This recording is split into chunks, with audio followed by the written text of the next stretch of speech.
ఉన్నతమైనటువంటి ఆదర్శ నాయకుల్లో ఆయనకున్న వాక్శుద్ధి, మాట్లాడే విధానం, ఆ ఎంత విమర్శ కట్టాలన్న వ్యక్తిగత భాషల దోషాలకు అవకాశం ఇవ్వకుండా వెంకట్రావు గారి మీద పెద్ద పోరాటం చేసి ఎక్సెసెస్ మీద ఆ విధ మీద కమిటీ రప్పించాడు.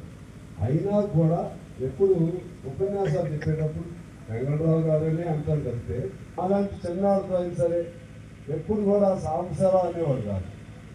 అంటే నన్ననే కాదు, ఎవరినైనా కానీ అంత గొప్ప వ్యక్తిత్వం వాళ్ళ తల్లిదండ్రులు ఇచ్చుంటారు. ఆ తల్లిదండ్రుల ఆ ప్రభావం కానీ, లేకపోతే మధిర ప్రాంతంలో ఉన్న ప్రభావం కానీ, కాశీ గారు ఇక్కడ చాలా పనిచేస్తూ తర్వాత సమితి ప్రెసిడెంట్ అవ్వటం, తర్వాత ఎమ్మెల్యే అవ్వటం, మళ్ళా జనతాదళ పేరుతో ఒకసారి ఇంకో ఎమ్మెల్యే అవ్వటం.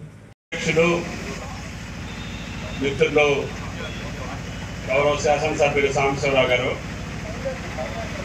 ప్రియమైన ఈ విగ్రహావిష్కరణకి సహకరించి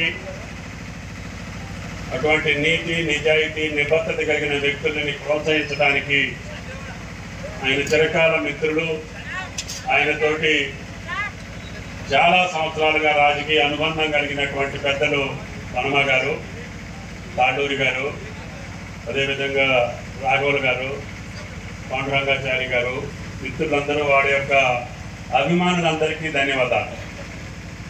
ఎందుకంటే కొంతమంది విగ్రహాలు పెట్టాలి అంటే వాళ్ళ కుటుంబ సభ్యులు లేకపోతే వాళ్ళే పైసలు ఇచ్చి పెట్టించుకునే రోజుల్లో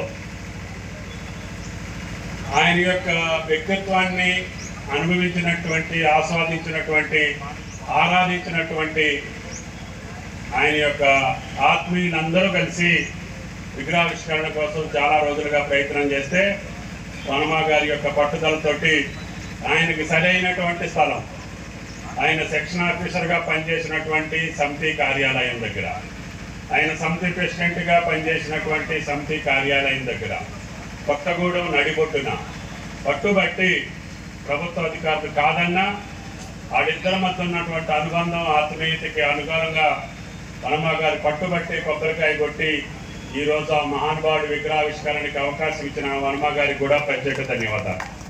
దానికి సహకరించి ఈ రూపాన్ని తీసుకొచ్చినటువంటి ఆయన ఆత్మీయులందరికీ, అదేవిధంగా వాళ్ళ కుటుంబ సభ్యులకి, ఈ ప్రాంత వాసులకి, కాశీ గారి గురించి కొత్తగూడెంలో చెప్తే మళ్ళీ నన్ను కొద్దిగా అనుమానించే పరిస్థితి ఉంటుంది. ఎందుకంటే జగమెరిగిన బ్రాహ్మణుడికి దంజం అక్కర్లేదు. కాశీ గారిని గురించి ఈ జిల్లాలో, ఈ రాష్ట్రంలో మనం ఎవరూ చెప్పుకోవాల్సిన అవసరం లేదు. పెద్దలు చెప్పినట్టుగా ఒక నీతివంతమైనటువంటి రాజకీయానికి మారుపేరు కాశీ గారు. కుటుంబాన్ని కూడా పక్కన పెట్టి ప్రజలతోటే మమేకమై ఆయన జీవితాంతం చివరి వరకు ఈ జిల్లా అభివృద్ధి పట్ల, ఈ జిల్లా ప్రజల పట్ల, ఆయన ఆత్మీయుల పట్ల ఆయన చూపించినటువంటి అనురాగం కానీ, అనుబంధం కానీ ఎవరూ మర్చిపోలేము. రాజకీయాలకు అతీతంగా కాశీ గారిని అభిమానించేటటువంటి ఈ ప్రజానీకం, ఆయన జనతాదళలో ఉన్నాడా, కాంగ్రెస్లో ఉన్నాడా, తెలుగుదేశంలో ఉన్నాడా అని చూడకుండా ఆయన ఎప్పుడు రాజకీయ అవసరం వచ్చినా ఆయన్ని ఆశీర్వదించినటువంటి ప్రాంతం. జిల్లా పరిషత్ చైర్మన్గా మొత్తం ఉమ్మడి జిల్లా ఆయన ఆ రోజుల్లో పెద్ద పోటీలో గెలిపించినటువంటి జిల్లా. అందుకని ఆయనతోటి కూడా నాకు ఎక్కువ రోజులు 83 నుంచి ఆయనతో ఉండే అవకాశం వచ్చింది. కాబట్టి ఆయన ప్రభావం నా మీద కూడా ఉంటుంది. తప్పకుండా ఆయన ఆలోచనలకు తగ్గట్టుగానే ఈ జిల్లా, ఈ రాష్ట్రంలో ఆయన అనుచరుడిగా, ఆయన మనిషిగా, ఆయన అభిమానించే వ్యక్తిగా నేను ఏ స్థానంలో ఉన్నా, ఎక్కడున్నా ఆ యొక్క విలువలకు కట్టుబడి పనిచేస్తానని చెప్పి విజ్ఞప్తి చేస్తున్నా. తప్పకుండా ఈ ప్రాంతానికి సంబంధించిన కార్యక్రమాలన్నీ ఎమ్మెల్యే గారికి తెలుసు, వనమ గారికి తెలుసు.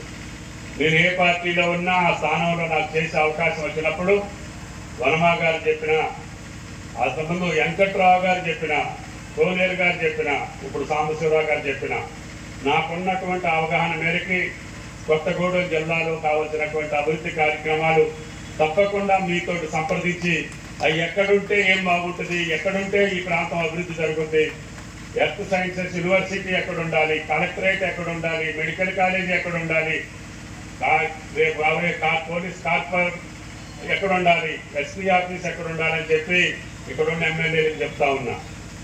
ఈ జిల్లాకు కావాల్సిన కనెక్టివిటీ రైల్వే కావచ్చు, నేషనల్ హైవే కావచ్చు, రేపు భవిష్యత్తులో భగవంతుడు దయదలిస్తే ఎయిర్పోర్ట్ కావచ్చు, ఈ కొత్తగూడెం జిల్లా కనెక్ట్ చేసి ఆ శ్రీరామచంద్రుడు నడయాడినటువంటి ప్రాంతం సస్యశ్యామలంగా ఉండాలని, సంతోషంగా ఉండాలని ఆయన యొక్క అనురాగంతో పెరిగినటువంటి ఈ ప్రాంత ప్రజలందరూ ఆయన్ని ప్రతినిత్యం కాశీ గారి విగ్రహం ఎందుకు పెడుతున్నామంటే ఈ తరం పిల్లలకు కానీ తెలవాల్సినటువంటి అవసరం ఉంది అటువంటి వ్యక్తుల గురించి. ఈ మహానుభావుల విగ్రహ ప్రతిష్టాపన ఈరోజు అందరే పెట్టుకుంటున్నారు, కానీ ఇటువంటి వ్యక్తుల యొక్క విగ్రహాలు ఉంటే అది చూసినప్పుడు నానా ఈ విగ్రహం ఎవరిది, ఏంటి ఈయన కథ అని తెలుసుకోవడానికి చరిత్ర కోసం విగ్రహావిష్కరణలు పెట్టాలి. మరిన్ని వీడియోస్ కోసం ఛానల్ ని సబ్స్క్రైబ్ చేయండి. లేటెస్ట్ అప్డేట్స్ కోసం వాట్సాప్ ఛానల్ ని ఫాలో అవ్వండి. ఆ లింక్ డిస్క్రిప్షన్ లో ఉంది.